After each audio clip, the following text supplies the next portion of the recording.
got back. Twitch fam from dancing, so I'm a little bit tired, but that's okay. It won't prevent me from reading you these chapters. And yeah, I think I can change the camera orientation and it might make it so I'm a little bit brighter. Let me try. Yeah, I think that might be better. It's always such an imperfect science. Okay, yeah, you guys are sideways. Come on. Come on. I think that's on the level. You guys are just a little bit too high.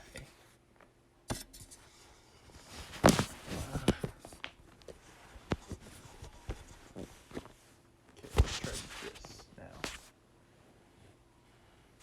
And again,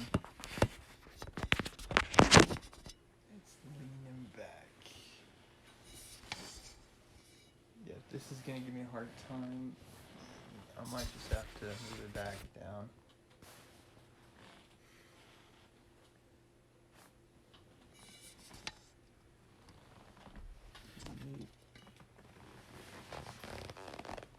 That's not terrible. I mean, you all can still see me. His lighting twitch, like, it's always gonna be a battle. Like, it is almost Halloween time, so I may want to get a flashlight or something and hold it under my face to light it up. But I don't think that is the most important thing in my reading streams that I do. The Let's Reads. It's the words that I say, I think, that are the most important. So as long as you've got either captioning on or your listening ears on, that should make all the difference. And yeah, I was basically going to give you all a recap. Last time, yesterday we had a reading stream, and I know I only had one exercise stream this week. I may have another one tomorrow for you all to bring us up to 2. I think I'll try for 2 exercise streams a week. Fitness and health. And I don't know, I could even have like a cooking stream. But the issue with cooking, I think, is that most of the content is in preparation of the food, right? It's like seasoning the chicken, putting it in your egg mixture, putting it in your flour, egg mixture again, flour again, popping it in your vegetable oil. Like,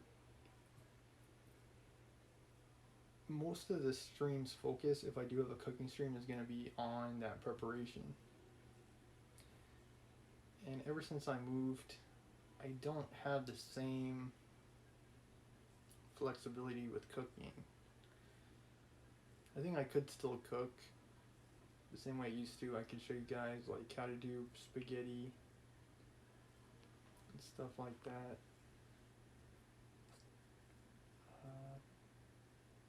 But yeah, I need to get a lot of the supplies together too for those. So the good thing about these reading streams is that all I need is my book, and we can talk. I can read you the chapters, we can talk about it, we can have a discussion about what's in the pages. And I don't know, it just seems cool and easy. That's the reason why I've been doing them. Not only is it cool and easy, it's also extremely informative. And it's making us smarter. Like I once said that, like, my Storm Champions are the smartest people on Twitch. And that's because it's like we have the freaking power of Yuval in Sapiens, Oscar Wilde, The entire series is on YouTube, by the way, so you can check it out if you're interested in reading or doing a read aloud. What are they called? Audiobook. It's like the audiobook version of my voice reading the book Picture of Dorian Gray. It's on YouTube Stormer Show. The entire book should be on there. And now we're on a Russian author series. So yeah, it's like we are learning a lot with these series. And as always, thank you for watching. Thank you for joining through this new series. Before I dive into the actual reading, there are a couple other things I want to talk about. It is just chatting anyway, after all, so why not talk?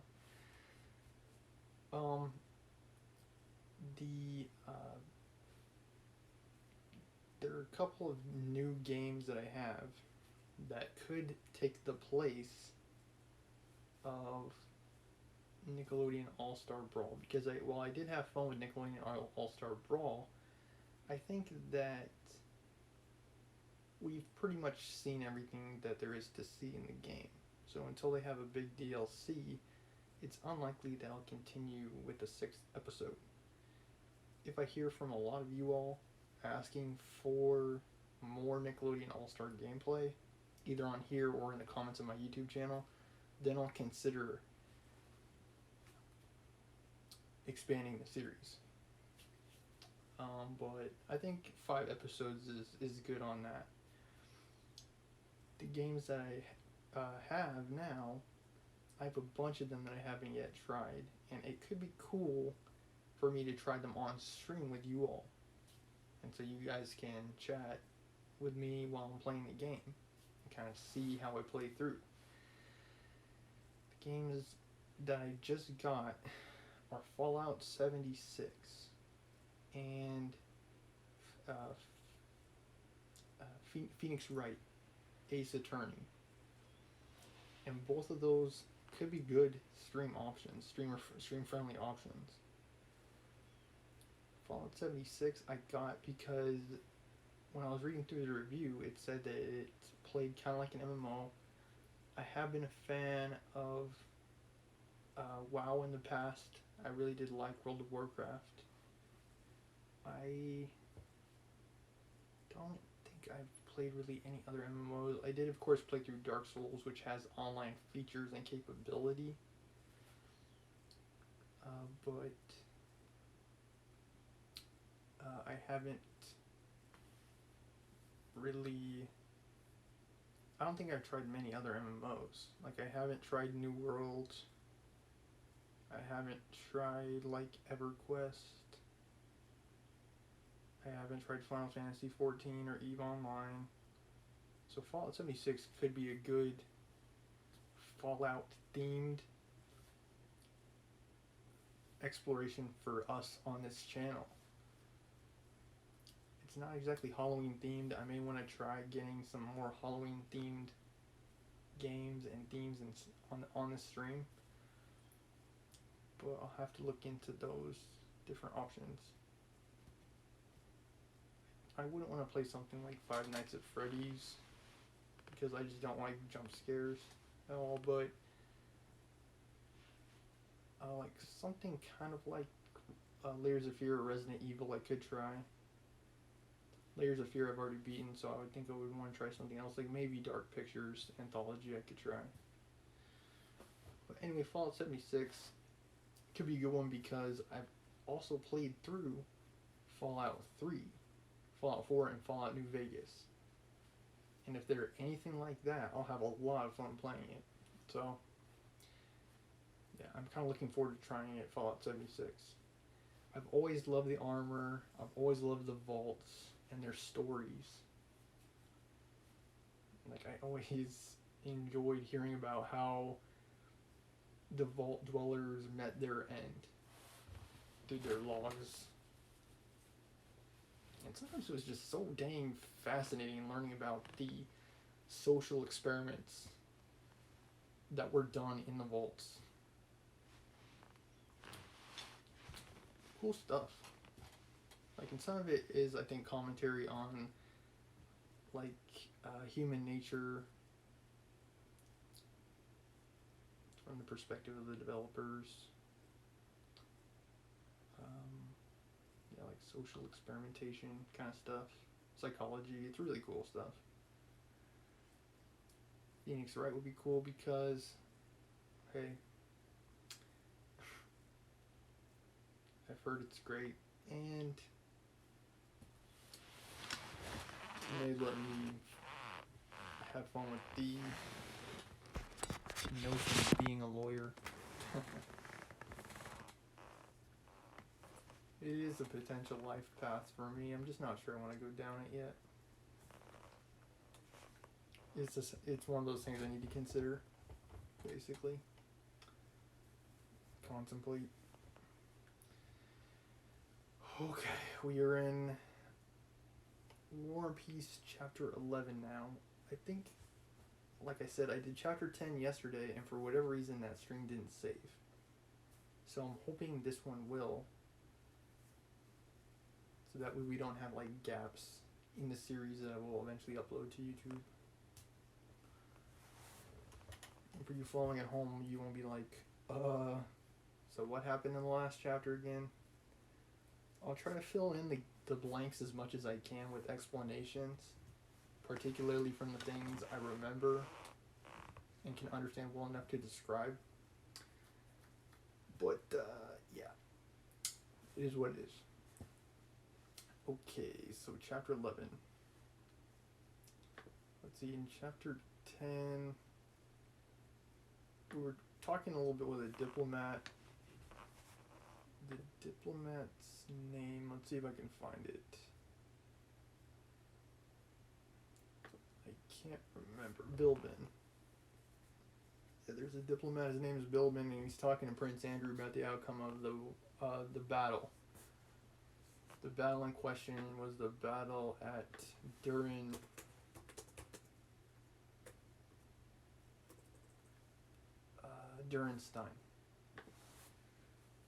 Itchy on my head.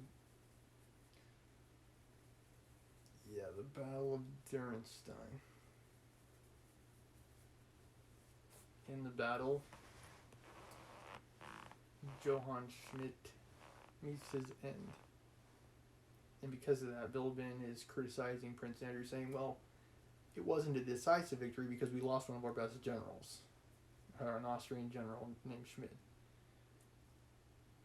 And Prince Andrew's like, that may be true, but it's the first major defeat of Napoleon's Grand Army. So that's not insignificant. Like, yeah. And Bilbin's just kind of being like, it didn't go as well as it could have, but Prince Andrew's kind of, he's like, what you talk about? What you talking about, Bilbin? Prince Andrew's more so proud of what he's proud of the way that the Battle of Derenstein played out. Yeah, he's very proud. He's happy with how it went. And he's taking credit for how well it went against Napoleon.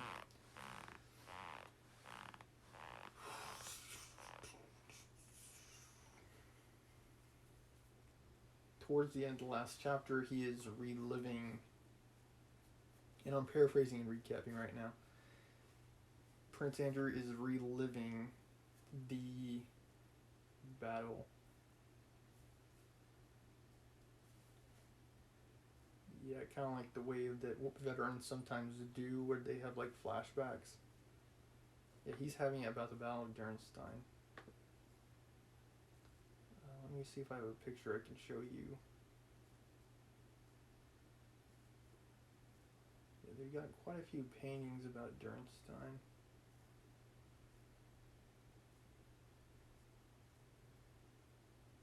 Just trying to see if there's like a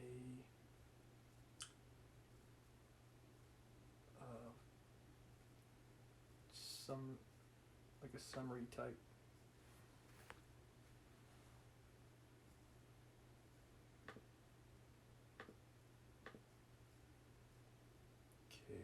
show you this one.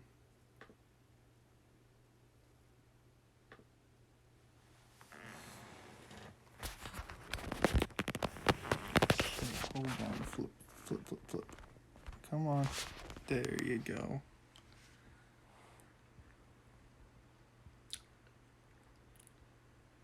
And this painting is of Marshal Mortier at the Battle of Derenstein in 1805. And let me see if I can give credit to the author too. What's cool about this painting is it kind of shows you the way that they engaged in warfare, what with the cannon, horses. All this has already been described in War and Peace. And what's really great about this painting is it also shows you the French military uniform, both of the standard soldier and the officer.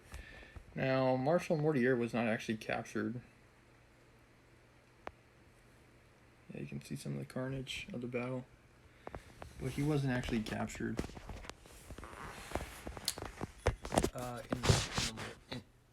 In the battle, he was not captured.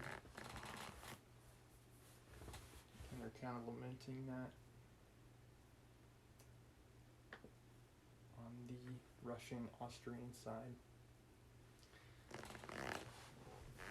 Okay, next day he woke late, and I'm reading from chapter 11 now. This is the start of chapter 11. Recalling his recent impressions, the first thought that came into his mind was that today he had to be presented to the Emperor Francis. If I'm not mistaken, it's the Emperor of Austria. I can actually search Google real quick, just to make sure I'm giving the right info. Francis II, the Holy Roman Emperor. Okay. Yep. Emperor of Austria. Okay. I'm going to try to provide as much historical context as I can, so that way it just doesn't seem like we're talking about random people that are not well known, you know. So we know why they're important, these people. And practically everyone has important titles. He remembered the Minister of War, the polite Austrian adjutant Bilibin, and last night's conversation. Bilibin from the last chapter seemed highly critical of the Battle of Derenstein. It didn't seem like he was very impressed at all, based on what he was saying. Having dressed for his attendance at court in full parade uniform, which he had not worn for a long time, he went into Bilibin's study fresh, animated, and handsome, with his hand bandaged. In the study were 4 gentlemen of the diplomatic corps, with Prince Hippolyte Kuragin, who was the secretary to the embassy. Bolkonsky was already acquainted. Bilibin introduced him to the others. The gentlemen assembled at Bilibin's were young, wealthy, gay society men, who here, as in Vienna, formed a special set which Bilibin, their leader, calls Les Noteurs. This set, consisting almost exclusively of diplomats, evidently had its own interest which had nothing to do with war politics, but related to high society, to certain women, and to the official side of the service.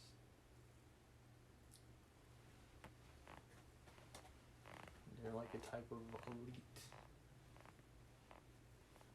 Yeah, rich folk, bourgeoisie type. These gentlemen received Prince Andrew as one of themselves, an honor they did not extend to many. Prince Andrew, of course, is Russian royalty, so they're all like, maybe like politicians meeting each other, like, oh yes, it's nice to meet you, oh yes. We're all very important. I mean, in these days, his reputation might have even preceded him. Like, oh, Prince Andrew. From politeness and to start conversation,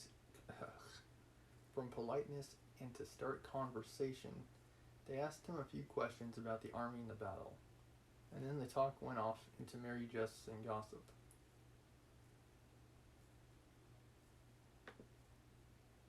Ours.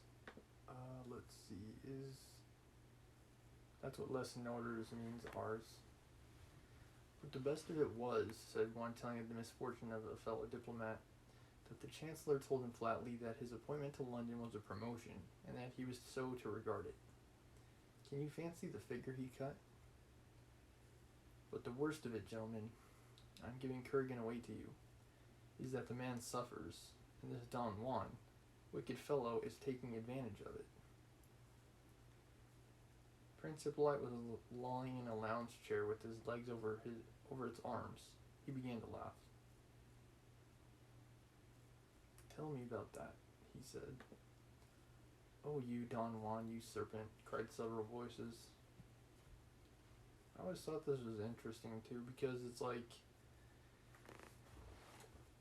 I just think it's kind of like clumsy writing on Leo's part. It's like people can't really coordinate their thoughts that well. It's kind of like, it's almost like a what is it called, like a stereotype when it's like two lovers can like complete each other's sentences, like complete each other's what? Sentences. A group of people is probably not going to be able to do that well. Like they're probably not going to be able to elaborate an idea as complex as "Oh, you Don Juan, you serpent." Like one person might be able to say that, but several voices saying that at the exact same time, that almost seems like it would be out of a horror film or something. If several people are that in tune with one another, it almost never happens. Even in families, it's not that simple. Like that's a pretty complex set of words. But yeah, I digress. You, Bolkonsky, don't know, said Bilbin, turning to Prince Andrew, that all the atrocities of the French army, I nearly said of the Russian army, are nothing compared to what this man has been doing among the women. La femme est la compagne de l'homme. Yeah, my French is not great. Woman is man's companion. Big true, announced Prince Hippolyte, and began looking through a lorgnette at his elevated legs. I believe lorgnettes are those little glasses that, yeah. They're like little glasses you hold up.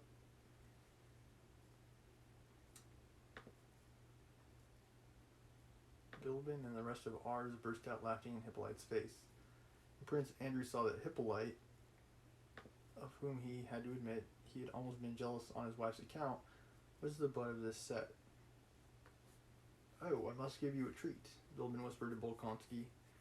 Kurgan is exquisite when he discusses politics. You should see his gravity. Oh, yes. Carry on. He sat down beside Hippolyte and, wrinkling his forehead, began talking to him about politics. Prince Andrew and the others gathered around these two. The Berlin cabinet cannot express a feeling of alliance, began Hippolyte, gazing round with importance at the others, without expressing, as in its last note, you understand.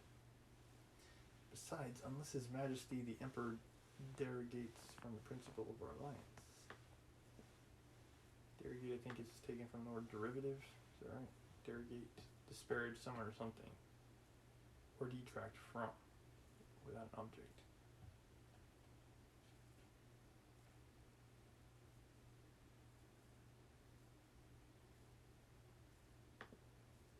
His Majesty the Emperor derogates from the principle of our alliance. Wait, I have not yet finished, he said to Prince Andrew, seizing him by the arm. I believe that intervention will be stronger than non-intervention, and, he paused, finally one cannot impute the non-receipt of our dispatch of November 18th. That is how it will end, and he released Bolkonsky's arm to indicate that he had now quite finished. Demosthenes, I know thee by the pebble thou secretest in thy golden mouth, said Bilbin, and the mop of hair on his head moved with satisfaction. Okay, what is the significance of Demosthenes? Demosthenes is a Greek statesman, a Greek politician. He's about 2,400 years old, something like that. Yeah, 300 BC, 400 years before Christ. Demosthenes.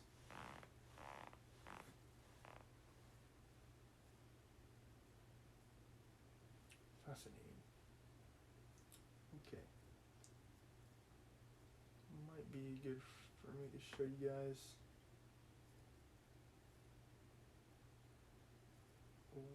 Okay. Just so you can see what he looks like.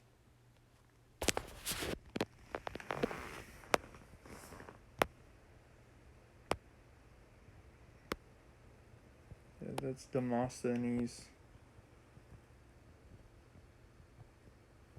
And he is part of the reason why we know as much as we do about Greek politics, his speeches and writings.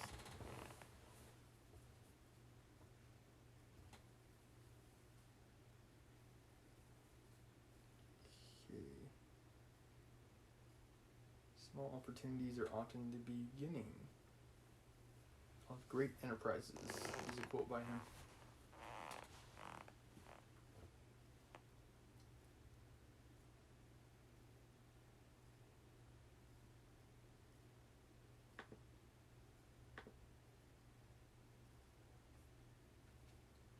Everybody laughed, and Hippolyte louder than anyone. I laughed the loudest who'd have known. Blink-182 reference on that Adams song. Great song, by the way. He was evidently distressed and breathed painfully, but could not restrain a wild laughter that convulsed his usually impassive features.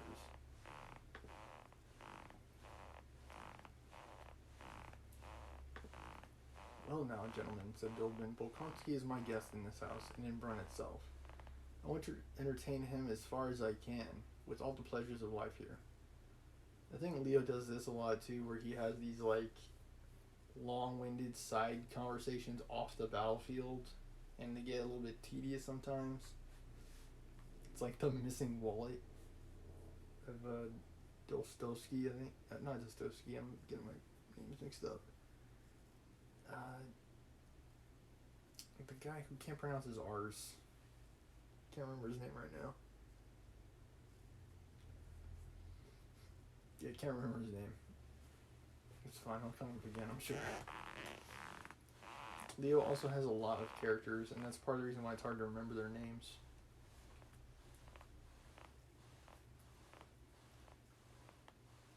If we were in Vienna, it would be easy, but here in this wretched Moravian hole, it's more difficult, and I beg you all to help me. Brunn's actions must be shown him. You can undertake the theater, I society, and you Hippolyte, of course, the women. We must let him see Emily. She's exquisite, said one of ours, kissing his fingertips. In general, we must turn this bloodthirsty soldier to more humane interests, said Bildman. I shall scarcely be able to avail myself of your hospitality, gentlemen. It's already time for me to go, replied Prince Andrew, looking at his watch. Where to? To the Emperor. Oh, well, au revoir, Bolkonsky. Au revoir, Prince. Come back early to dinner, cried several voices. Again, Leo, that's probably not what happened. Okay?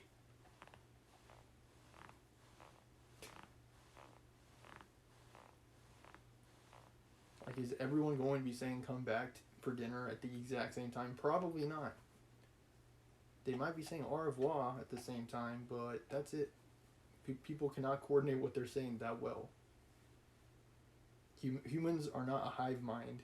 Like, they do not have multiple simultaneous links in consciousness.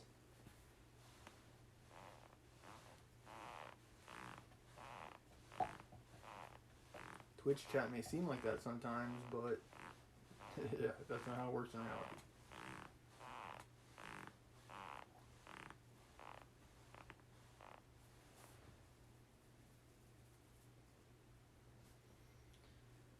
We'll take you in hand.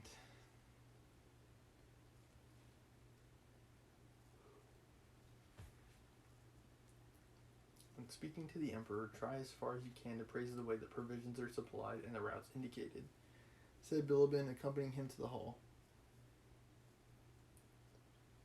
You can expect Prince Andrew to brag about the Battle of Derenstein. Like, oh yes, we did so well, we beat Napoleon.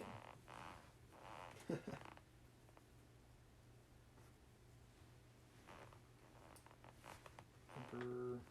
I already forgot the emperor's name.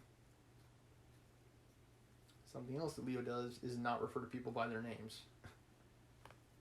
Prince, emperor. Okay, which emperor, which prince? There's at least 3 different emperors at this period in time in the world. There's even a battle named after that, the Battle of 3 Emperors. So it's like, if you say emperor, we're not going to know who you're talking about. Are you talking about Napoleon? Are you talking about the Holy Roman Emperor? Like, which emperor? And it's especially obnoxious on the Russian side because there's like 10 different princes and 11 different princesses.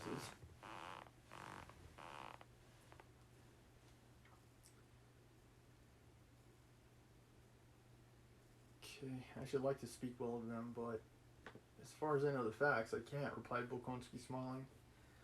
Well, talk as much as you can anyway. He has a passion for giving audiences, but he does not like talking himself and can't do it, as you will see.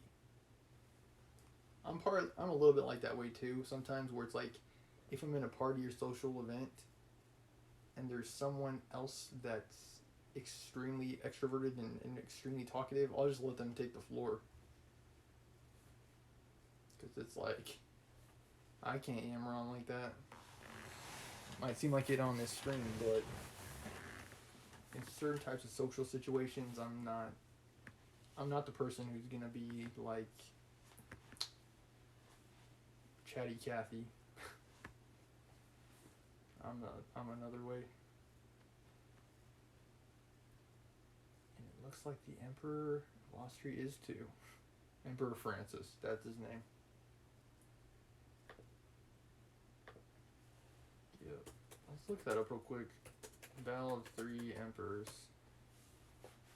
Also known as the Battle of Austerlitz. The emperors in question it was one of the most decisive battles in the Napoleonic Wars, were Emperor Alexander I of Russia, the Holy Roman Emperor Francis II, and Napoleon himself. So yeah, 3 different emperors at this time.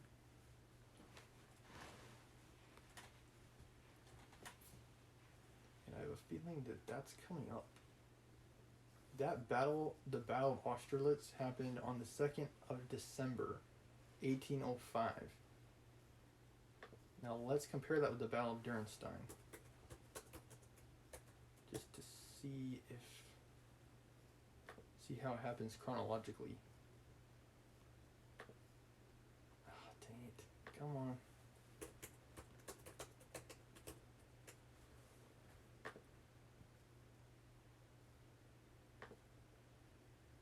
I keep Xing out of the page and it's taking me to that picture.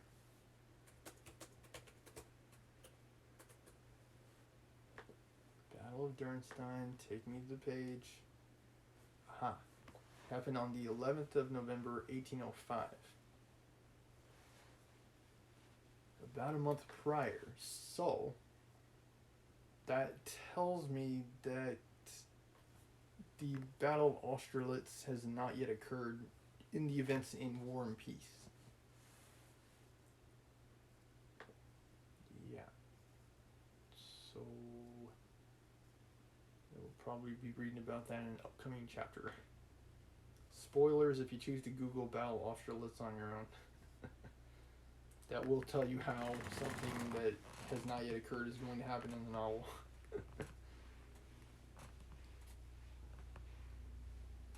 But what I do like about War and Peace is it gives you kind of like a closer look at what's happening to the major characters of the battles. So it's kind of like Saving Private Ryan in World War II, like it kind of shows you more of the action inside the battles, how they care. And I would say War and Peace isn't focused on the action so much as the interactions. It's like how characters interact with each other, how different events come to pass, the consequences of those interactions. Like for example, Prince Andrew meeting with the Emperor Francis is one of those consequences of the outcome of the Battle of Derenstein. So next time in chapter 12, we'll be able to see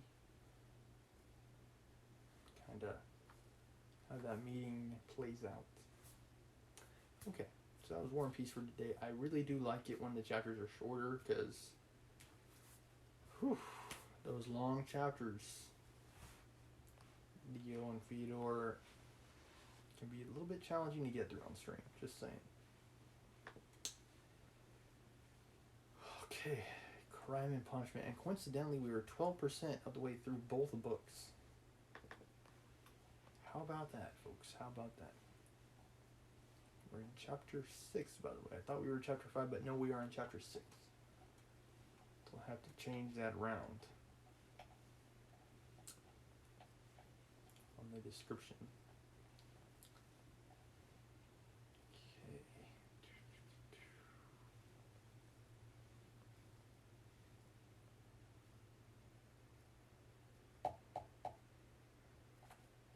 He's planning, as a quick recap, he's planning a crime. He's planning on committing a crime. I think he's trying to steal something from, let's see, Lizaveta. Lizaveta's a sister.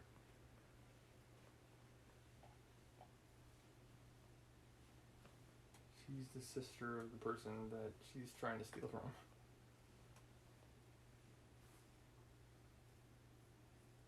I think it's Alyona Ivanovna.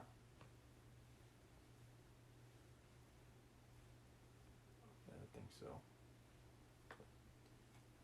She's the one he's trying to steal from, and she's waiting until Lizaveta leaves. So here we go, chapter 6. Later on, Raskolnikov happened to find out why the huckster and his wife had invited Lizaveta. It was a very ordinary matter, and there was nothing exceptional about it.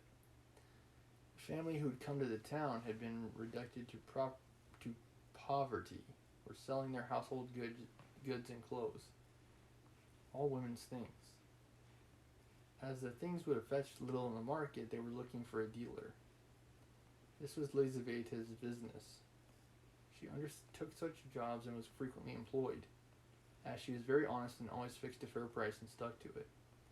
She spoke as a rule little, and as we've said already, she was very submissive and timid. But Raskolnikov had become superstitious of late. The traces of superstition remained in him long after, or almost ineradicable. Wow. All in all, he was always afterwards disposed to see something strange and mysterious, as it were, the presence of some peculiar influences and coincidences. In the previous winter, a student he knew called Pokarev, who had left for Kharkov, had chanced in conversation to give him the address of Alyona Ivanovna, the old pawnbroker, in case he might want to pawn anything. For a long while he did not go to her, for he had lessons and managed to get along somehow. 6 weeks ago he had remembered the address. He had 2 articles that could be pawned, his father's old silver watch and a little gold ring with 3 red stones, a present from his sister at parting. He decided to take the ring. I figured as much. The watch probably has some sentimental value, as a reminder his father has passed away. When he found the old woman, he had felt an insurmountable repulsion for her at the first glance, though he knew nothing special about her.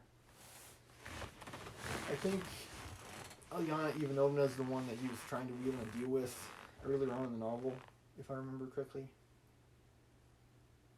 She's the one where he's like, I got this. I can't remember what it was, like gem or something. And she's like, you know what? Two pennies. He's like, what? Okay. Because he needed the money. And she knew it. And seeing her again brings back fond memories of being screwed over by the pawn shop owner. Yes, I remember it like it was yesterday. Getting swindled. He got 2 rubles from her and went into a miserable little tavern on his way home. 2 rubles is about $2, but which I think was actually quite a lot in those days. He asked for tea, sat down, and sank into deep thought. A strange idea was pecking at his brain like a chicken in the egg, and very, very much absorbed him. Almost beside him at the next table there was sitting a student, whom he did not know and had never seen, and with him a young officer. They had played a game of billiards and began drinking tea. All at once he heard the student mention to the officer the pawnbroker Alyona Ivanovna and give him her address. So is the student trying to get her in trouble? Oh. This of itself seemed strange to Raskolnikov. He had just come from her, and here at once he heard her name. Of course it was a chance, but he could not shake off a very extraordinary impression, and here someone seemed to be speaking expressly for him. The student began telling his friend various details about Alyona Ivanovna. If she's the only pawnbroker around there, and there's like a lot of people who are hard up for money, she's probably going to be a frequent topic of conversation. Because it's like, who do you go to for, bread? It's like those, what is it, gold for, I can't remember.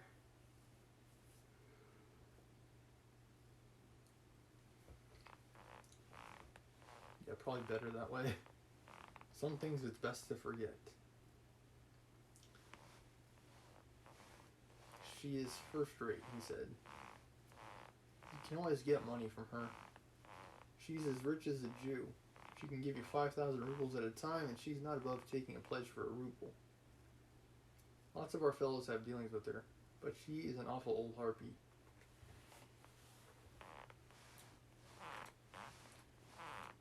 Yeah, anti-Semitism, I think, is rooted in some ways in vilification of the rich, which I think happens in turn because the rich tend to be interpreted as jerks. Like, there are people who are poor, struggling, and they're over there on their yacht, sipping out of a gold cup, the finest champagne. Meanwhile, your, cousin Ronnie over there is literally starving to death because he can't afford food this week. He's living in a box on the side of the road or begging for change because the economy's screwed up. And I think that's the reason why people hate the rich. Anyway, he began describing how spiteful and uncertain she was. How if you were only a day late with your interest, the pledge was lost. How she gave a quarter of the value of an article and took 5 and even 7% of a month on it, and so on.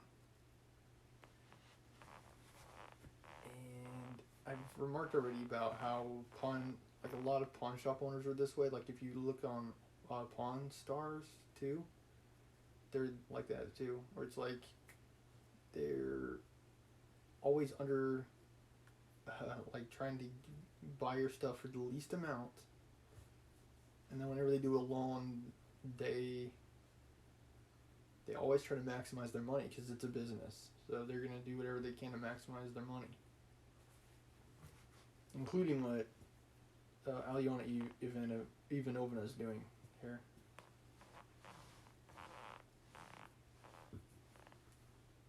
The student chattered on, saying that she had a sister, Lizaveta, whom the wretched little creature was continually beating, and kept in complete bondage like a small child. though Lizaveta was at least 6 feet high. Lizaveta is very timid. "There's a phenomenon for you," cried the student, and he laughed. They began talking about Lizaveta. The student spoke about her with a peculiar relish and was continually laughing, and the officer listened with great interest and asked him to send Lizaveta to do some mending for him. Raskolnikov did not miss a word and learned everything about her. Lizaveta was younger than the old woman and was her half-sister, being the child of a different mother. She was 35. She worked day and night for her sister, and besides doing the cooking and the washing, she did sewing and worked as a charwoman and gave her sister all she earned. She did not dare to accept an order or job of any kind without her sister's permission. The old woman had already made her will, and Lizaveta knew of it. By this will, she would not get a farthing. Nothing but the movables, chairs, and so on. All the money was left to a monastery in the province of N. I'm still not sure what that means. I still don't know. It must be a Russian thing. Their prayers might be said for her in perpetuity.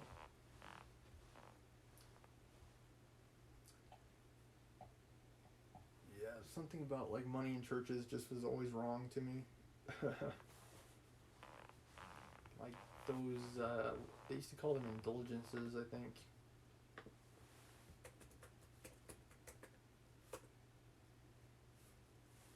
Yeah, they used to call them indulgences. You can buy them. You can pay money to get your sins forgiven, basically. And I think it's wrong. It's messed up. It's one of the things in the world that's screwed up, is churches and money.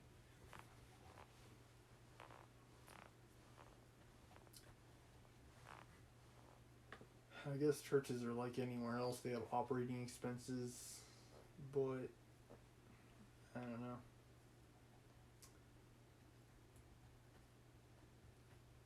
I think it depends a lot on how the church makes its money, stuff like that. I think televangelism is wrong. But yeah, I think taking advantage of people is wrong, basically. Okay. She was of lower rank than her sister, unmarried and awfully uncouth in appearance, remarkably tall with long feet that looked as if they were bent outwards. She always wore battered goat-skin shoes, and was clean in her person. What the student expressed most surprise and amusement about was the fact that Lizaveta was continually with a child. "But you say she's hideous," observed the officer. "Yes, she is so dark-skinned and looks like a soldier dressed up, but you know she's not at all hideous. She has such a good-natured face and eyes. Strikingly so. And the proof of it is that lots of people are attracted by her." Yeah, that's, I think, very little changes. Some girls get all the boys, and some guys get all the look. Some guys get all the pain. Rod Stewart reference. But yeah, if a woman is attractive, there is a fat chance that more than one guy thinks so. Okay, I'll just put it at that. She is such a soft, gentle creature, ready to put up with anything, always willing to do anything. And her smile is really very sweet.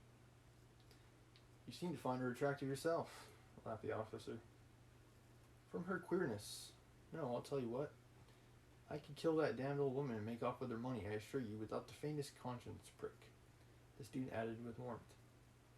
The officer laughed again while Raskolnikov shuddered. How strange it was.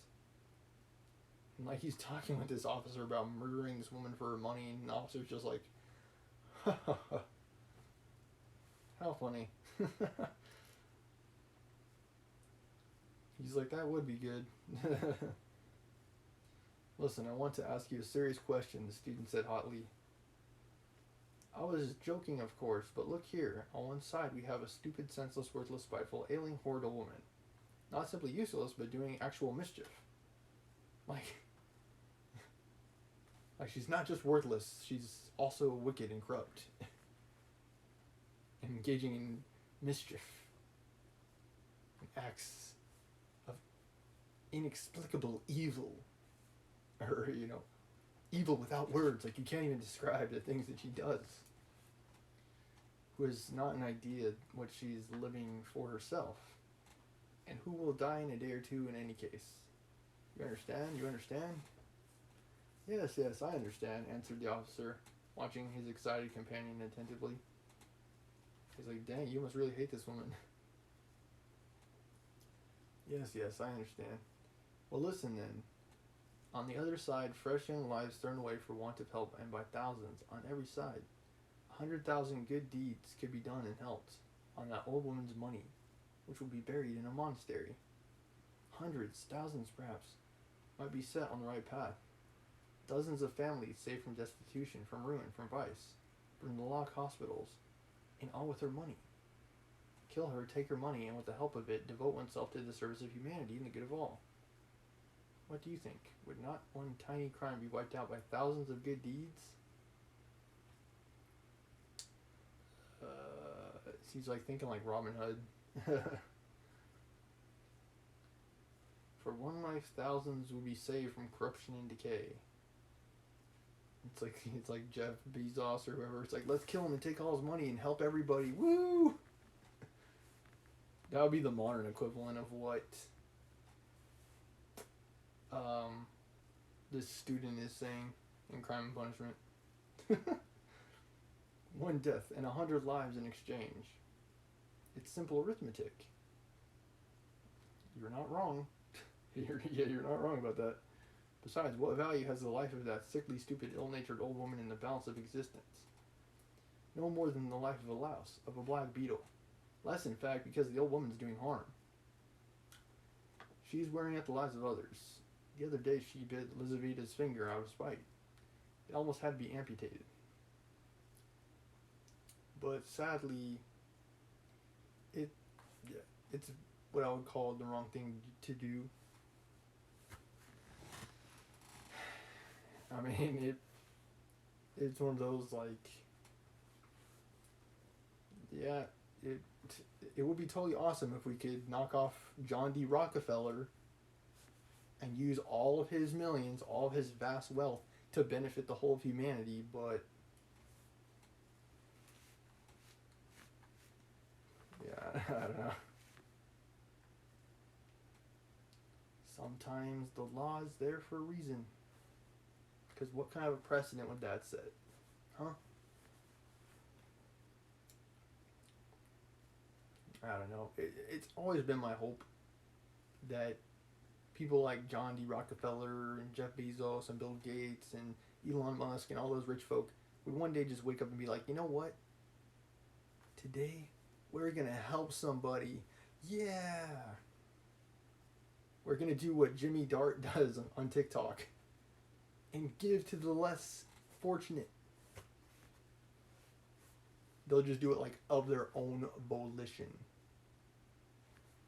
But, that I might be giving them billionaires a bit too much credit. Okay. Alright, where was I? Yeah, almost had to be amputated. Of course she does not deserve to live, remarked the officer, but there it is. It's nature. It's like a piano is going to fall out of the sky on top of this woman. Like if you drop God, if she is not pure, may she be struck by a flying ice cream truck. Reminds me of that SpongeBob episode. It's like, if it's not the case, may I be struck by a flying ice cream truck. And the ice cream truck comes down on top of him and is like, and live! And then he gets like, smashed by the ice cream truck. That's good stuff, good stuff. Okay. But for that, there would never have been a single great man. Oh, whoops, I think I missed the part. Oh well, brother, but we have to correct and direct nature. And but for that, we should drown in an ocean of prejudice. But for that, there would never have been a single great man. They talk of duty, conscience. I don't want to say anything against duty and conscience, but the point is, what do we mean by them? Stay, I have another question to ask you. Listen. No, you stay. I'll ask you a question. Listen. Well.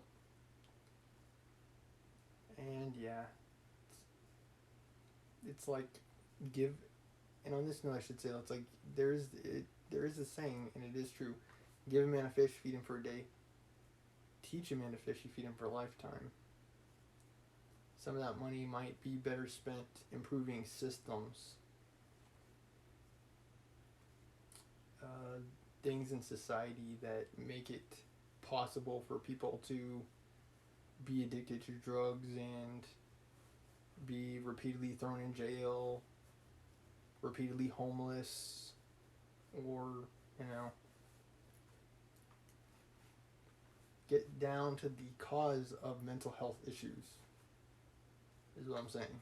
Instead of doing whatever it is that rich people and politicians do. But again, that might be giving them too much credit. Okay. Alright, listen. Oh, you listen. Well, you're talking in speechifying way, but tell me, would you kill the old woman yourself? Of course not. I was only arguing with the justice of it. It's nothing to do with me. It would just be nice if you know.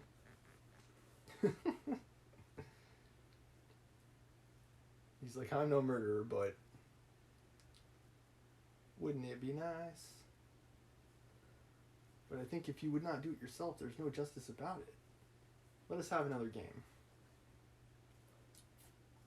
It's all just talk. Raskolnikov was violently agitated. Of course, it was all ordinary useful talk and thought, such as he had often heard before in different forms and on different themes. But why did he happen to hear such a discussion and such ideas at the very moment when his own brain was just conceiving the very same ideas? It's kind of like Ebenezer Scrooge. There's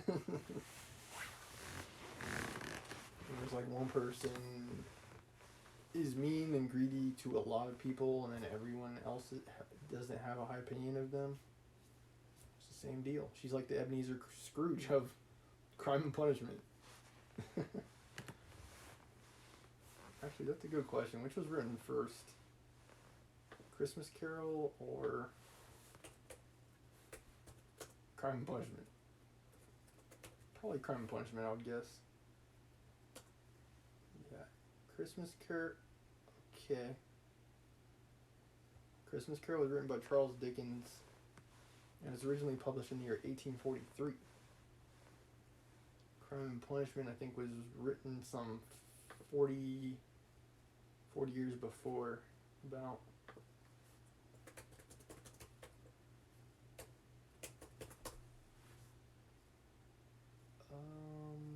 Actually, no. Crime and Punishment was originally published in 1866.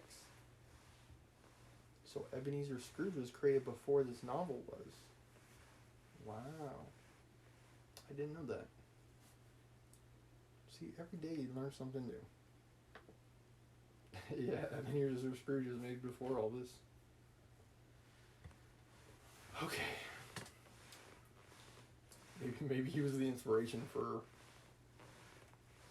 Alia Ivanovna's character.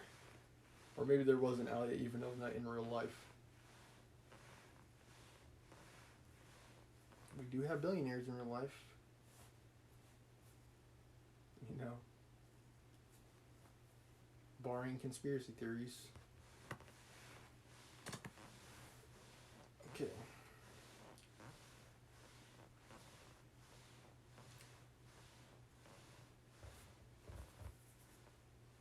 Coincidence always seems strange. Oops. And why just at that moment when he had brought away the embryo of his idea from the old woman had he dropped at once a conversation about her? The coincidence always seemed strange to him. This trivial talk in a tavern had an immense influence on him in his later action, as though there had really been in it something preordained, some guiding hint. And it's like, follow the money, follow the paper trail, and you will know. you will know where all the bad deeds were committed. On returning from the hay market, he flung himself on the sofa and sat for a whole hour without stirring. Meanwhile, it got dark. He had no candle, and indeed it did not occur to him to light it up. He could never recollect whether he'd been thinking about anything at that time. It's just like walking in the dark. Without thinking about anything, just walk in the dark. Maybe looking at the stars. Maybe.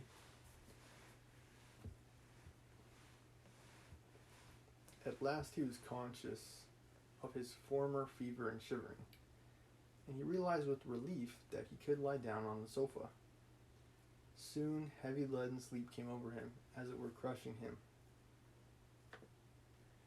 He slept an extraordinarily long time and without dreaming. Nastasia, coming into his room at 10 o'clock the next morning, had difficulty in rousing him. She brought him in tea and bread. The tea was again the second brew and again in her own teapot. Who is Nastasia? Who is that? I think that's his maid. I think that's his maid in our language. My goodness, how he sleeps, she cried indignantly. And he's always asleep. He got up with an effort. A housekeeper, I guess is another way of saying it. His head ached. He stood up, took a turn in his garret, and sank back on the sofa again.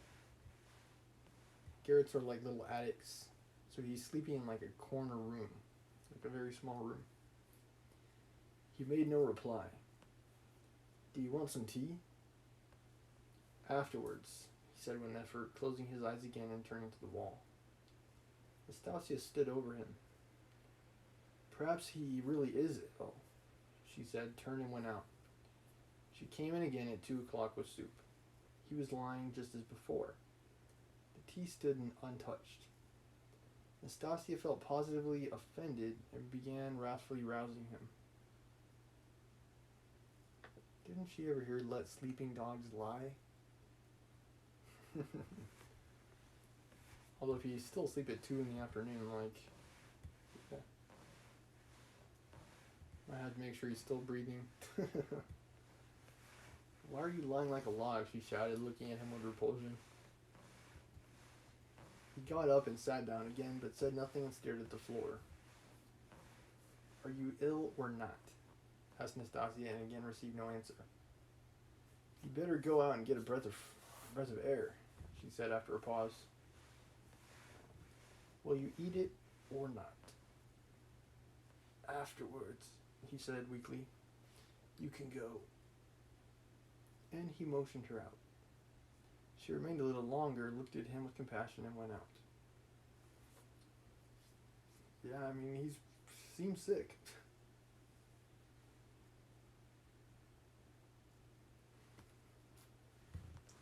But, I don't know. Some illnesses are hard to put a name to. He ate a little, 3 or 4 spoonfuls without appetite, as it were mechanically. His head ached less. After his meal, he stretched himself on the sofa again, but now he could not sleep. He lay without stirring, his face in the pillow.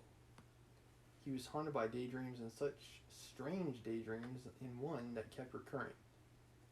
He fancied that he was in Africa, in Egypt, in some sort of oasis. The caravan was resting, the camels were peacefully lying down. The palms stood all round in a complete circle.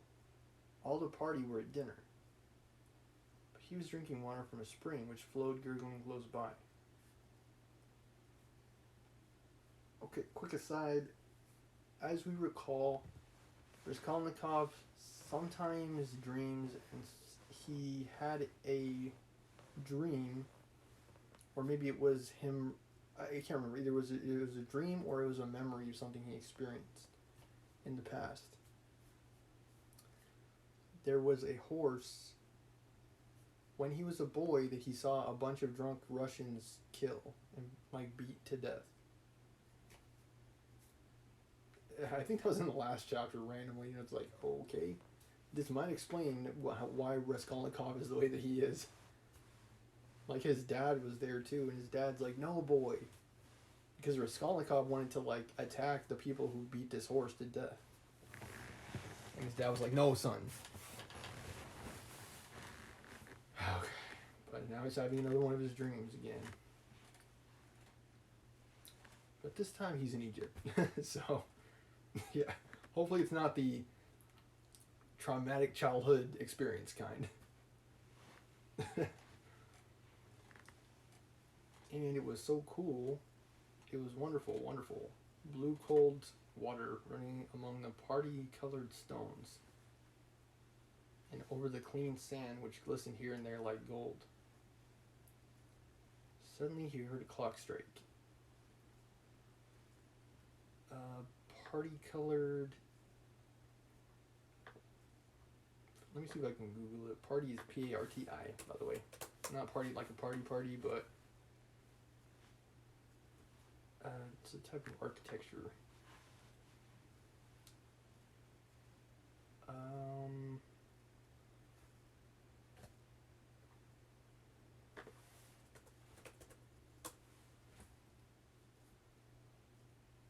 Oh.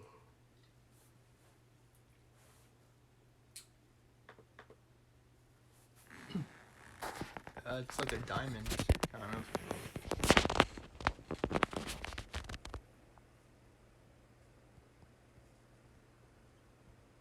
Oops. Okay, yeah, it's like a diamond.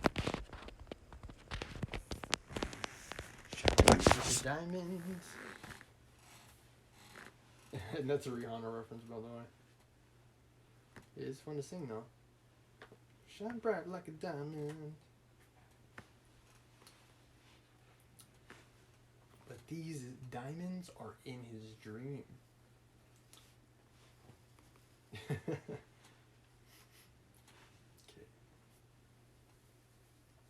Itchy nose.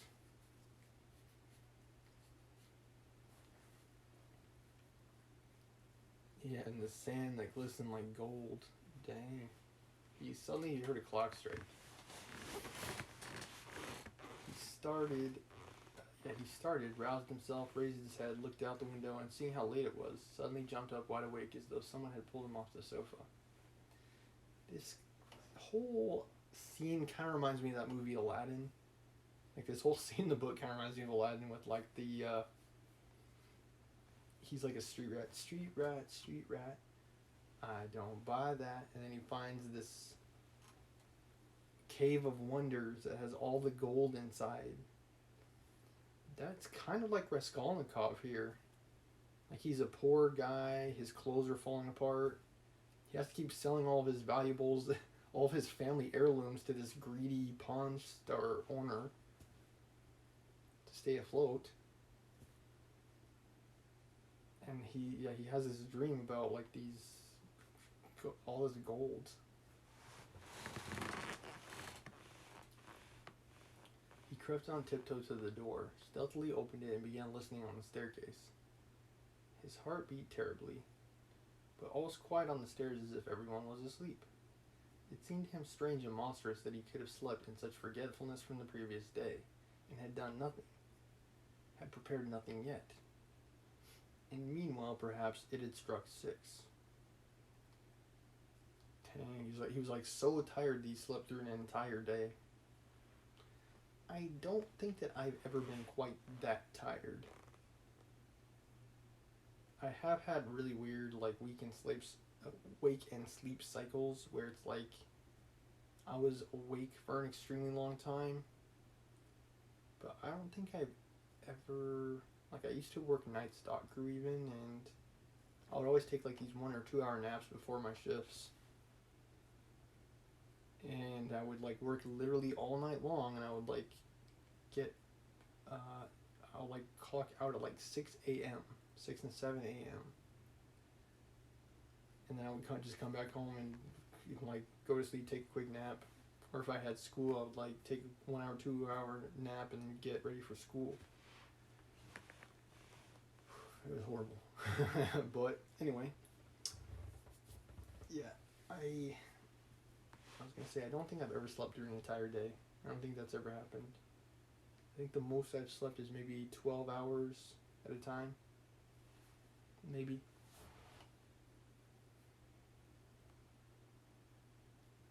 So maybe like a half a day I've slept.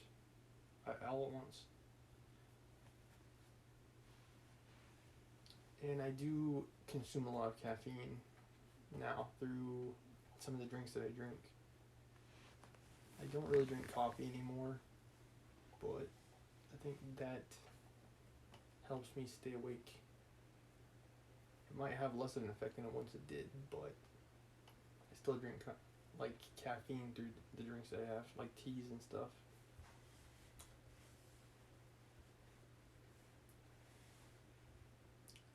Okay. His drowsiness and stupefaction were followed by an extraordinary feverish, as it were distracted haste.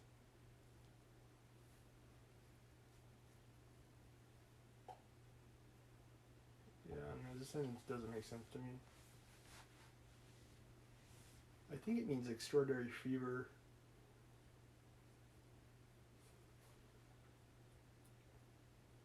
Or feverish is being used in a way I've never seen before. But the preparations to be made were few. He concentrated all his energies on thinking of everything and forgetting nothing. His heart kept beating and thumping so that he could hardly breathe. First he had to make a noose and sew it into his overcoat, a work of a moment. Sometimes I'll get like that way when I like wake up late for work or something. That doesn't happen anymore, but sometimes like if I like sleep through my alarm or something, and that's happened to me a couple times. Like I remember one time in college when I was going to UCR, it was like one of my business classes, like strategic, I think strategy for business or something, and it was like the day of the final. And I woke up like literally 30 minutes before the final. And I got there on time somehow. I like rolled out of bed, hopped in the car, drove down to the campus, showed up for the final in my PJs. Oh, yeah. And I think I still did well on the test, in spite of that. But yeah, I think those were back in my night stock days, so that could have had something to do with it. I don't know. And yeah, there have been a couple other times that maybe don't stand out quite as much in my memory, where it's like I slept through my alarm. I think I'm usually extremely exhausted when it happens. Or I just don't set enough alarms. Or it's the case that the alarm wasn't loud enough for me to hear it. Or it could also be the case that the alarm went off, I woke up, I turned off the alarm, and then I went back to sleep, forgetting that I turned off the alarm. Sometimes I think that has happened too. It's like kind of weird. It's like I'm not fully aware of what I'm doing. If I ever try hallucinogenic drugs, I think that will probably happen to me too then. Where it's like I did something and I can't remember what I did. But yeah, thus far in my life it has only happened with the snooze, with my alarms and snooze buttons. And I think the reason is because I'm partly asleep when it happens. It's almost like kind of like sleepwalking, but it's not really sleepwalking. It's like, yeah, I don't know, it's hard to describe. It's kind of like sleepwalking. Whew, but yeah, sleeping in through your alarms. To avoid that now, what I'll usually do is I'll set up like 3 or 4 alarms. And even still, I'll still like snooze through all of them. Yeah, my sleep. It's always been a problem. One of my problems has been sleep. It's not that big of a problem when I'm on vacations or not working, but when I am working, I gotta watch out. And yeah, I think it does come down to just setting a bunch of alarms and drinking coffee as soon as I get up.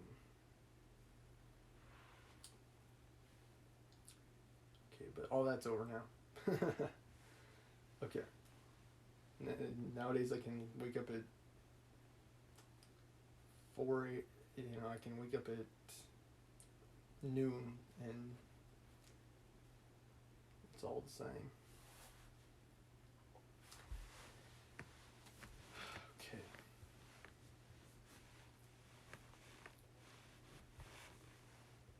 Alright, where am I though? Let's see. Yeah, he's sewing a noose on his overcoat. He rummaged under his pillow and picked out amongst the linen stuffed away under it a worn-out, old, unwashed shirt.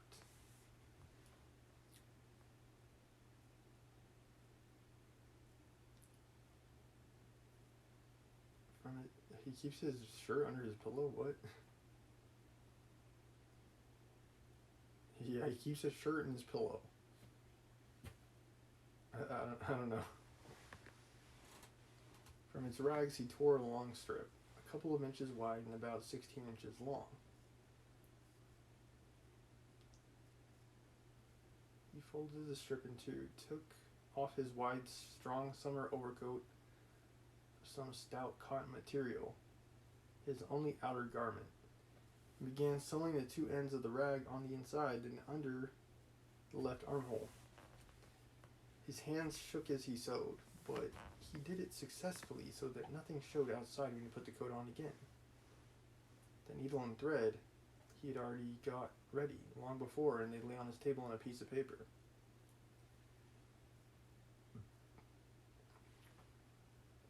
As for the noose, it was a very ingenious device of his own. The noose was intended for the axe. What? It was impossible for him to carry the axe through the street in his hands. And if hidden under his coat, he would still have had to support it with his hand, which would have been noticeable. Now he had only to put the head of the axe in the noose, and it would hang quietly under his arm on the inside. Putting his hand in his coat pocket, he could hold the end of the handle all the way, so that it did not swing. And as the coat was very full, a regular sack in fact, it could not be seen from outside that he was holding something with the hand that was in the pocket.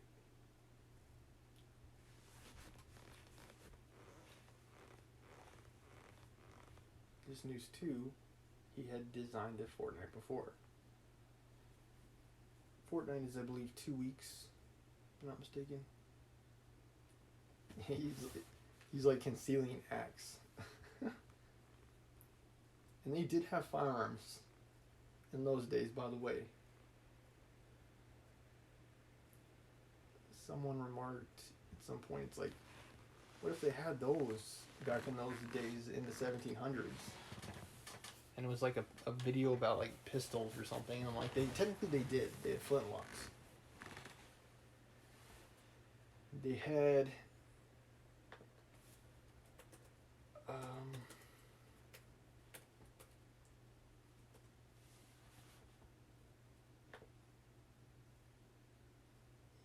let's look at a couple of them. So these are the guns of the 1860s, folks. The ones that existed in the time of this book. So they did have rifles, they had swords. See, they had those. Flintlock pistols, they were called. And they had... and that's a Colt Army Model 1860, that one. But all of these guns that you see are guns that were available in that time. Why, did he not use one of those instead of the axe? I don't know. Maybe he couldn't afford them or something.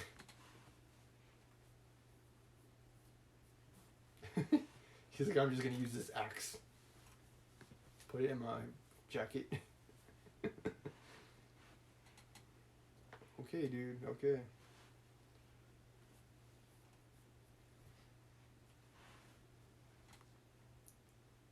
When he had finished with this, he thrust his hand into a little opening between his sofa and the floor, fumbled in the left corner, and drew out the pledge, which he had got ready long before and hidden there.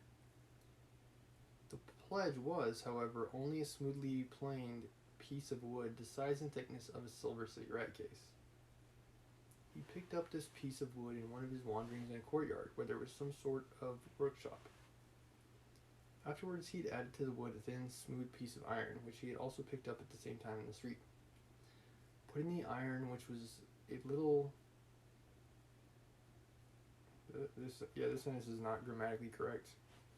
Putting the iron, which was a little the smaller, on... Well, maybe it is. Maybe it's just how it's worded. Putting the iron, which was a little the smaller, on the piece of wood. I think he means smaller in comparison to the piece of wood. Yeah, I think that's what he means. But the way he's wording it is a little bit different. He fastened them very firmly, crossing and recrossing the thread around them. Then wrapped them carefully and daintily in clean white paper and tied up the parcel so that it could be very difficult to untie it. Again, Fyodor Dostoevsky. This is a long chapter. Chapter 6, yo. This was in order to divert the attention of the old woman for a time, while she was trying to undo the knot, and so to gain a moment. The iron strip was added to give weight, so that the woman might not guess the first minute that the thing was made of wood. All this had been stored by him beforehand under the sofa. He had only just got the pledge out when he heard someone suddenly about it in the yard.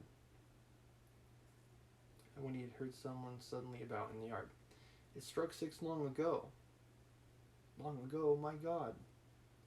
He rushed to the door, listened, caught up his hat, and began to descend his 13 steps cautiously, noiselessly like a cat. He had still the most important thing to do, to steal the axe from the kitchen. That the deed must be done with an axe he had decided long ago.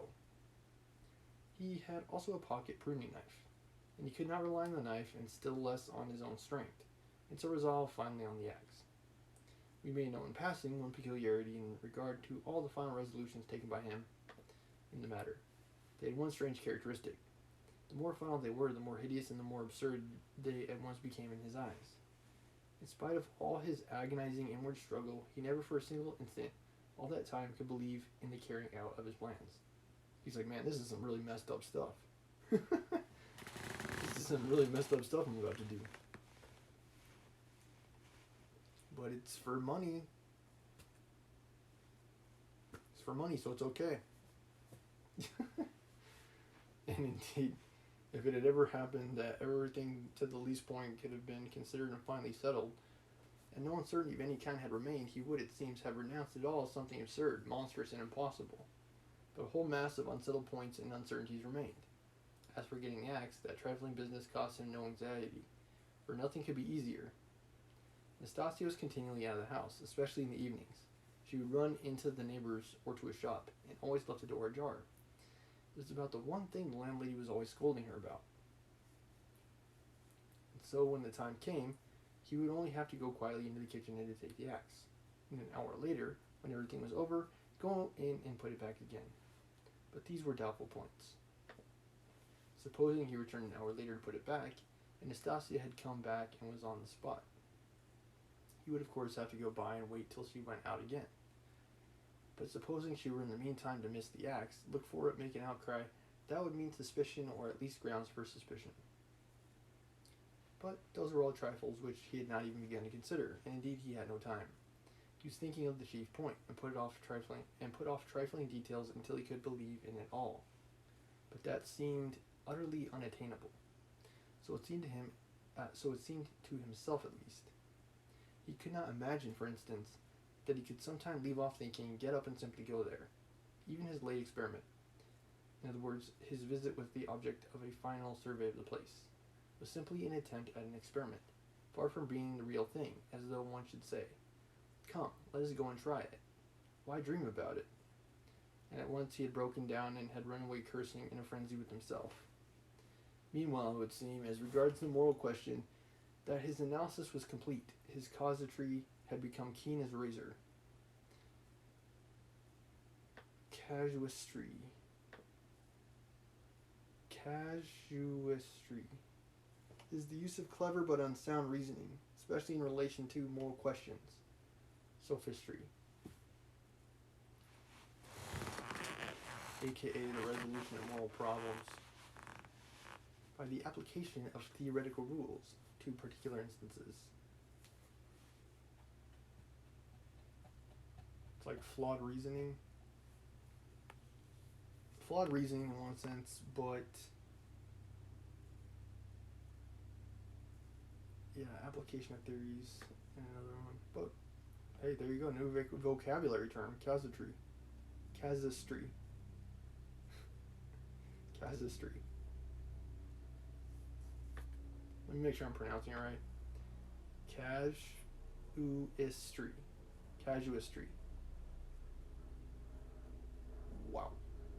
Impress all your friends.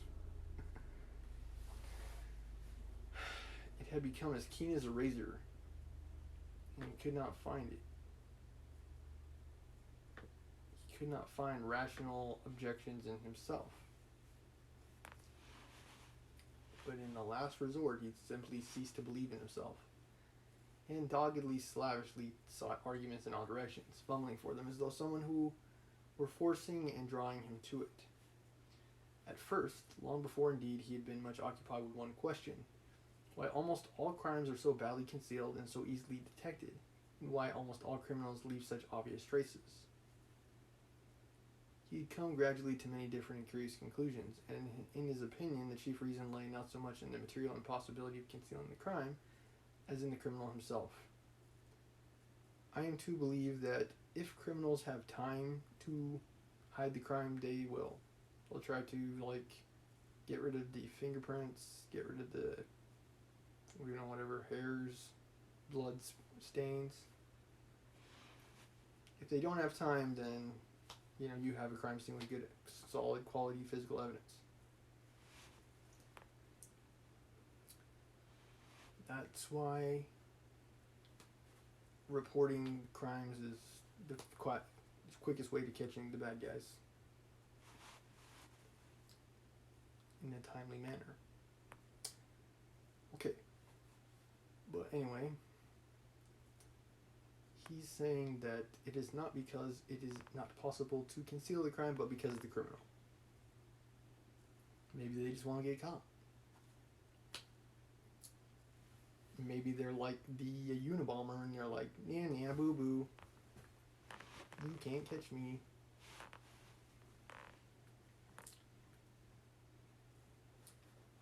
I don't know, I think, maybe it's like a Unabomber thing.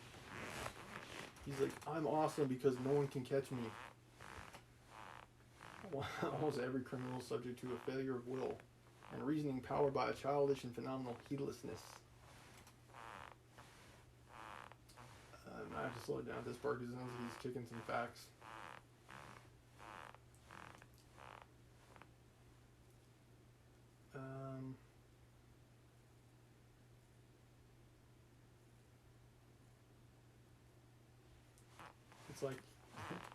It's like the fear.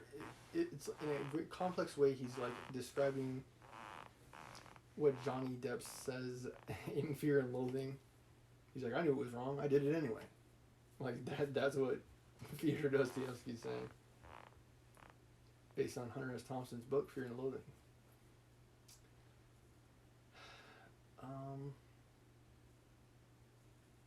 Yeah, it's like they give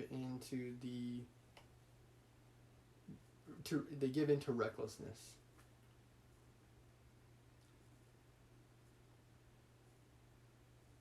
At the very instant when prudence and caution are most essential.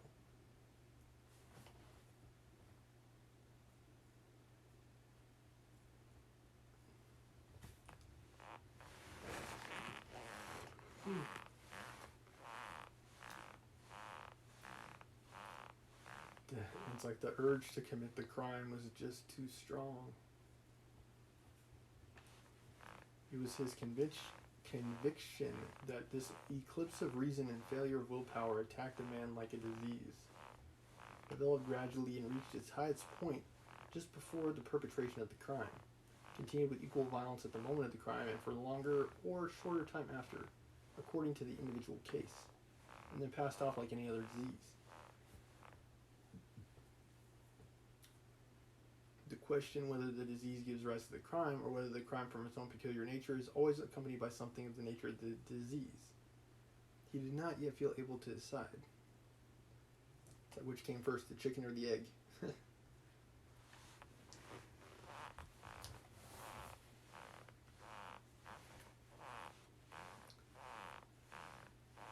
I think a lot of times it's circumstantial.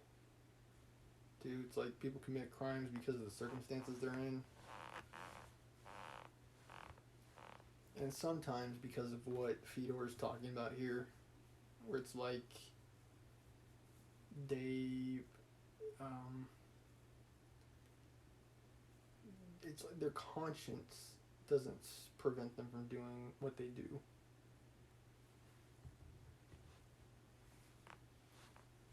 Yeah, they commit the crime because they want to.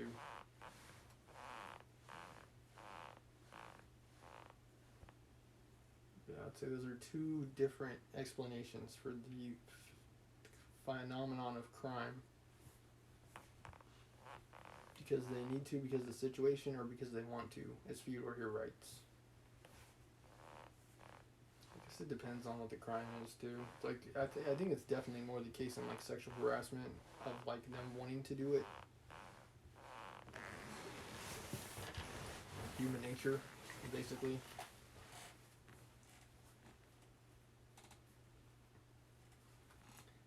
When he reached these conclusions, he decided that in his own case there could not be such a morbid reaction, that his reason and will would remain unimpaired at the time of carrying out his design, for the simple reason that his design was not a crime.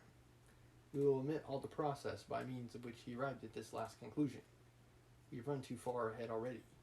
We may add only that the practical, purely material difficulties of the affair occupied a secondary position in his mind. He's like, it's not even wrong what I'm doing. I'm doing it for the greater good. I mean, I think that raises a very interesting philosophical question too. Is it a crime if the amount of good outweighs the bad?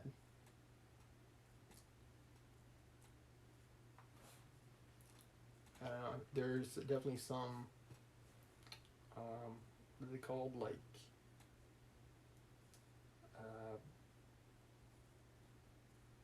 absolutists, I guess, who think that breaking the law is wrong and it's always wrong.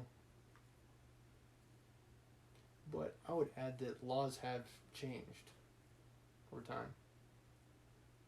Like, there were things called Jim Crow laws. Sometimes the law has to change. Just how it is. Because the law is simply not right, or, you know,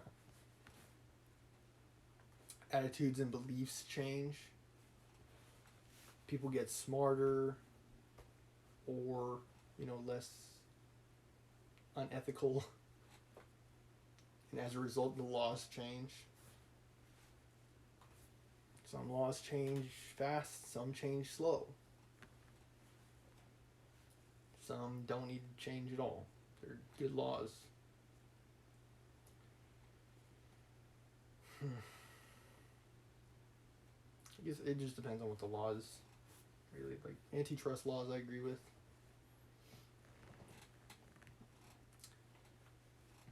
Okay.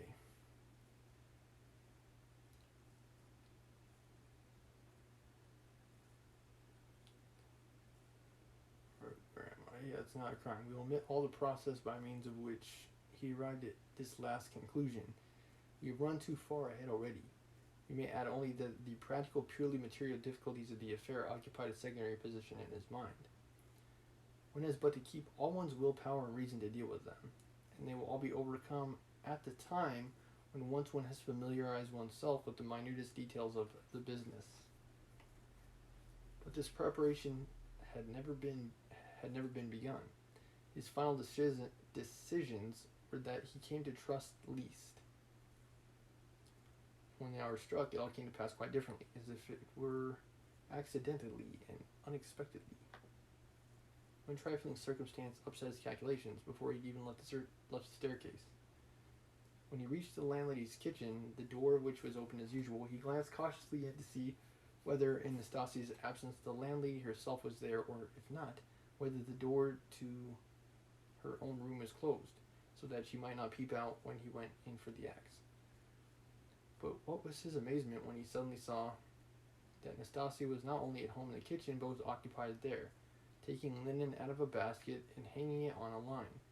Seeing him, she left off hanging the clothes, turned to him, and stared at him all the time he was passing. He turned away his eyes, and walked past as though he noticed nothing. He's like, I'm not doing anything that's potentially wrong. I think, best case scenario, the law reflects our moral ethics and beliefs. Things that are wrong are illegal. But, I mean, even some philosophers are like, what is wrong? Like, I would say wrong is anything that infringes upon other people's natural rights, the right to happiness, happy life, yeah, even properties, freaking mess I don't want to get into. Okay.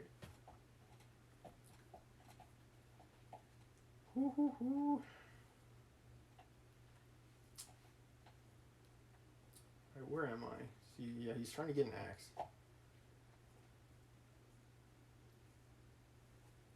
Okay, he turned away his eyes and walked past as though he noticed nothing, but it was the end of everything. He had not the axe. He was overwhelmed. What made me think, he reflected as he went under the gateway, what made me think that she would be sure not to be at home at that moment? Why did I assume this so certainly? He was crushed and even humiliated. He could have laughed at himself in his anger. A dull animal rage boiled within him. What I don't understand is why he would feel humiliation when nothing has actually occurred.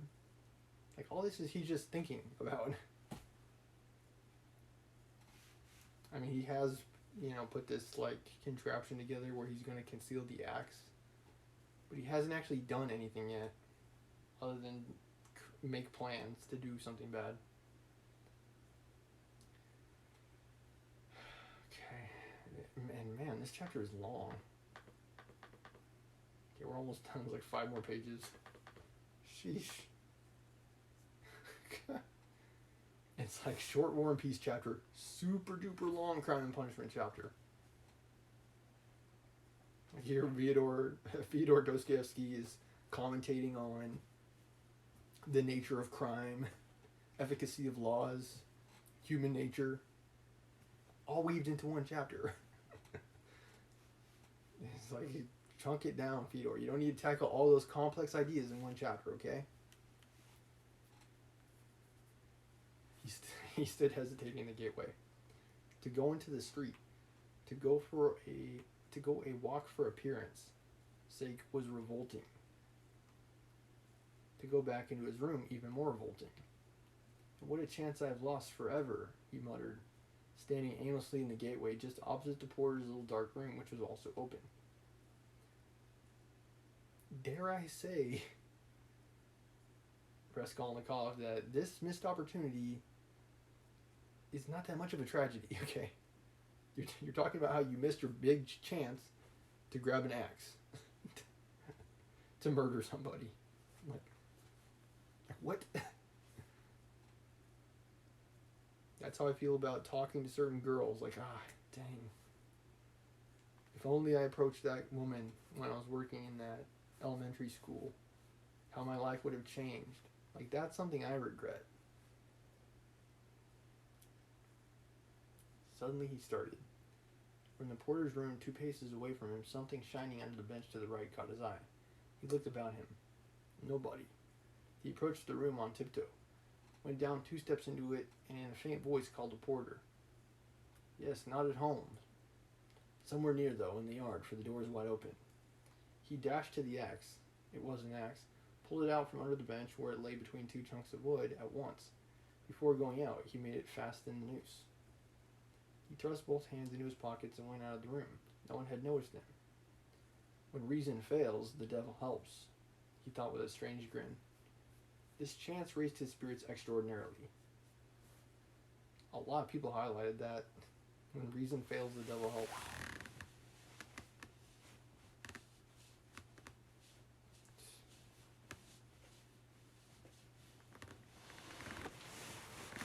I'm not entirely sure what that means.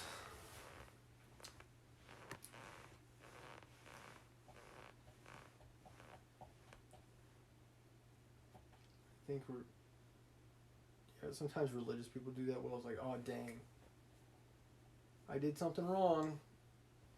It must have been the devil. It's like, no, actually, it was just you making a bad choice. It's like, darn, must have been the devil again. He walked along quietly and sedately, without hurry to avoid awakening suspicion. He scarcely looked at the passers-by, tried to escape looking at their faces at all, and be as little noticeable as possible. Suddenly he thought of his hat. Good heavens!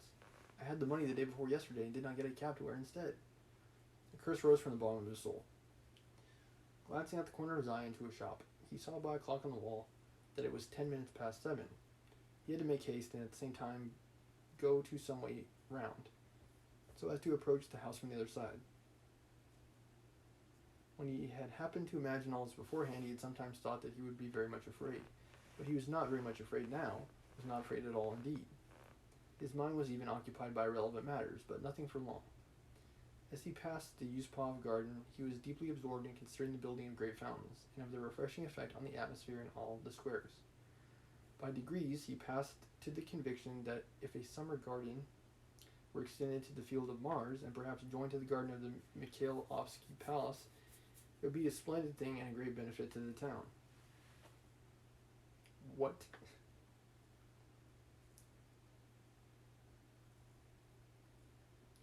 Okay, Raskolnikov, you're starting to sound like a loony. Okay. It would be a splendid thing and a great benefit to the town. Then he was interested by the question why in all towns men are not simply driven by necessity, but in some peculiar way inclined to live in those parts of the town where there are no gardens nor fountains, where there is most dirt and smell and all sorts of nastiness. Then his own walks through the hay market came back to his mind, and for a moment he walked up to reality. Waked up to reality. What nonsense, he thought. Better think of nothing at all. I would say, Raskolnikov, that's probably because the nicest parts of town are often the most expensive. And most people don't have that kind of cash. Most people do not have the kind of cash to live in Malibu. They just don't have that kind of money. That's why people don't live there. Not because it's not nice, but because it costs too dang much. Only the rich can afford to live there.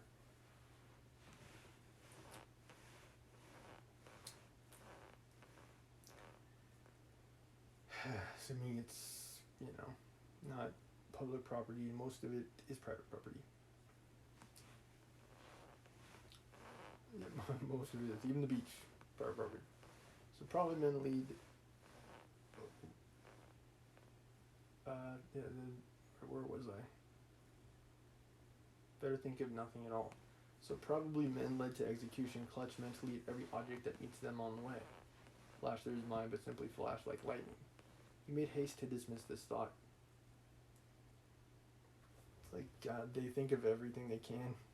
It's like, they say, like, before you die, all of your life flashes before your eyes. People on death row, they say have the same way, where it's like they remember everything that they've been through.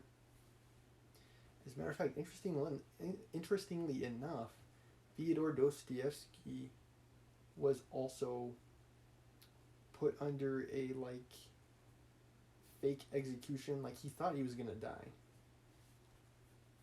And I found out that that's actually a method of torture. It's like you can make someone believe that they're gonna be like shot or something on a firing squad. And it's like a type of torture, basically. Makes sense. Yeah, it definitely makes sense. But yeah, Fyodor is in that situation because of him engaging in anti-Tsar readings. Anti-government stuff, basically. And by now he was near. And here was this house. Here was the gate. Suddenly a clock somewhere struck once. What? Can't be 7:30? Impossible. Must be fast. Luckily for him, everything went well again at the gates. At that very moment, as though expressly for his benefit, a huge wagon of hay had just driven in at the gate, completely screening him as he passed under the gateway. And the wagon had scarcely had time to drive through into the yard, before he had slipped in a flash to the right. On the other side of the wagon, he could hear shouting and quarreling, but no one noticed him and no one met him. Many windows looking into that huge quadrangular yard were open at that moment, but he did not raise his head. He had not the strength to. And let me just say, I really love that word, quadrangular.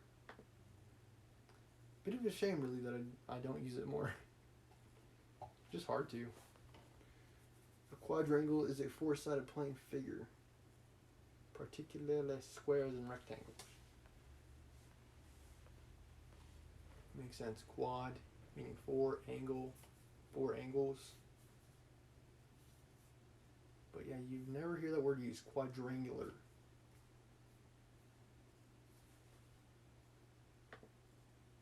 I think polygon is used more often, polygon over quadrangular. Sometimes you hear like parallelogram. Parallelogram is a certain type of four-sided shape. I'm not a geometry wizard by any means. Yeah. For the record, geometry is the one class in high school that I got a D in. Fun fact. And it was as a freshman, yes. The only class I got a D in was geometry. Something tells me that if I took it as a sophomore or something, I probably could have done a lot better, but it is what it is. I just didn't have the pre-existing knowledge to do well in the class. It wasn't a matter of me not trying, it's me not having the foundational knowledge to do well in the class. Yeah, in retrospect, it is kind of a shame that the teacher didn't do more, but yeah, that's whatever. Drawing a breath, pressing. Yeah, I guess what I was saying there is like it's kind of sad that the teacher wasn't trying to help me more when she saw I was struggling in the class, but it can't be helped, basically. Like it's just the way it happened. I just got a D in geometry. Drawing a breath, pressing his hand against his throbbing heart, and once more feeling for the axe and setting it straight, he began softly and cautiously ascending the stairs, listening every minute. But the stairs, too, were quite deserted. All the doors were shut, he met no one. One flat, indeed, on the first floor was wide open, and the painters were at work in it, but they did not glance at him. Quick aside, too, on my grades stuff in high school, I only got one D, and I never got any C's. I was all A's and B's, other than that one D in geometry.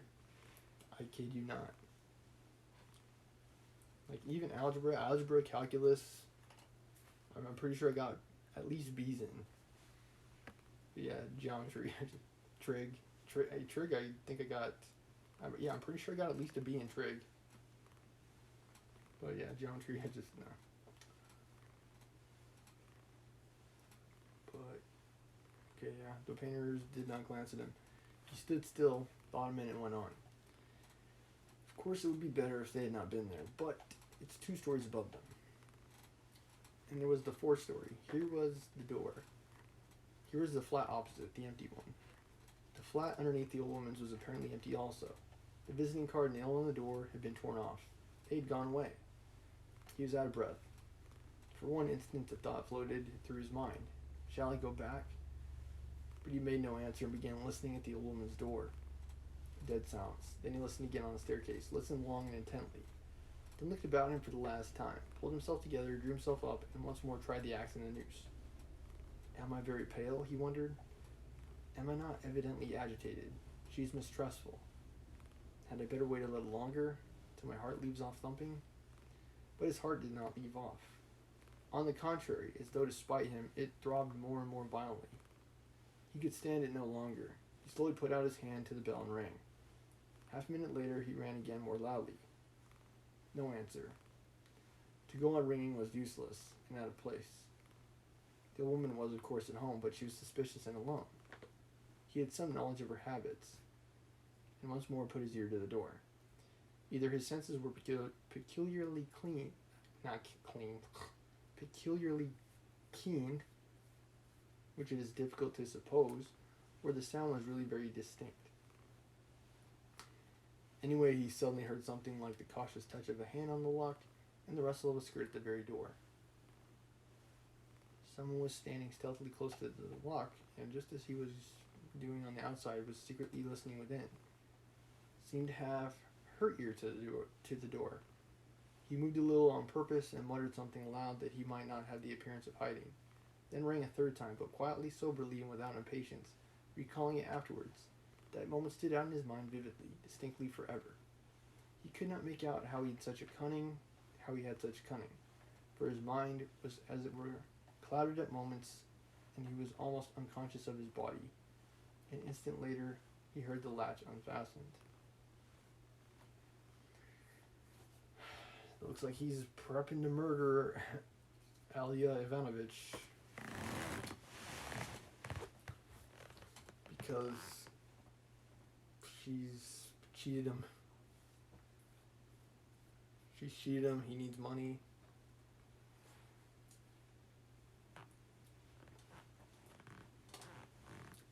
Next time in chapter 7,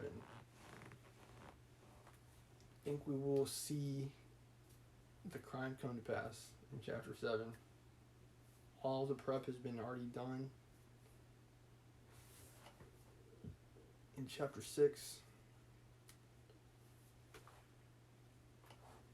now he's taking care of the dirty deed.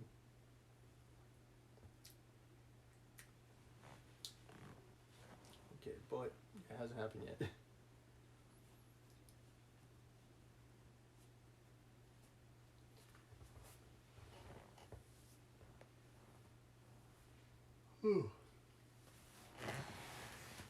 Quadrangular yard.